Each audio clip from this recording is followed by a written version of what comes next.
సిద్దిపేట జిల్లా Komaravelli railway connectivity కళ సాకారమైంది. నూతనంగా నిర్మించిన కొమరవెల్లి రైల్వే స్టేషన్ ఘనంగా ప్రారంభమైంది.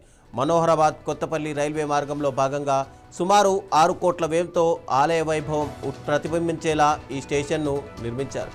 కొమరవెల్లి మల్లన్న స్వామి దర్శనానికి వచ్చే లక్షలాది మంది భక్తులకు ఇకపై రోడ్డు మార్గంతో పాటు నేరుగా రైలు సౌకర్యం కూడా అందుబాటులోకి వచ్చింది. కేంద్ర మంత్రులు కిషన్ రెడ్డి, బండి సంజయ్, పలువురు ప్రజాప్రతినిధులు, రైల్వే ఉన్నతాధికారులు ఈ ప్రారంభోత్సవ కార్యక్రమంలో పాల్గొన్నారు.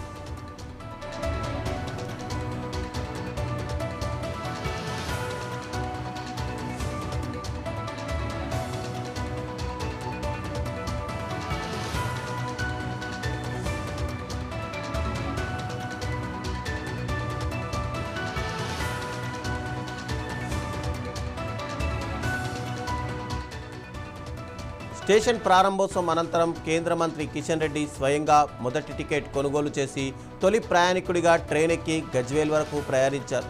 రైల్లో తోటి ప్రయాణికులతో ముచ్చటించడం స్థానిక ప్రజలు, మల్లన్న భక్తుల్లో తీవ్ర ఉత్సాహాన్ని నింపింది. 2024లో శంకుస్థాపన జరుపుకున్న ఈ స్టేషన్ని అతి తక్కువ సమయంలో పూర్తి చేసి భక్తుల కలను నెరవేర్చడం పట్ల కిషన్ రెడ్డి సంతోషం వ్యక్తం చేశారు.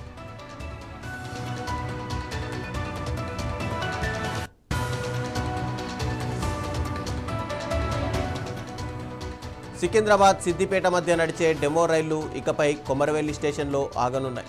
ఇవన్నీ అన్ రిజర్వ్డ్ కోచ్లు కావడం తక్కువ ఛార్జీలకే ప్రయాణించే అవకాశం లభించింది. ఇక సికింద్రాబాద్ నుంచి కొమరవెల్లి కేవలం 25 రూపాయల ఛార్జీతోనే చేరుకోవచ్చు. ఈ సౌకర్యం భక్తులతో పాటు విద్యార్థులకు, చిరు వ్యాపారులకు లబ్ధి చేకూరనుంది.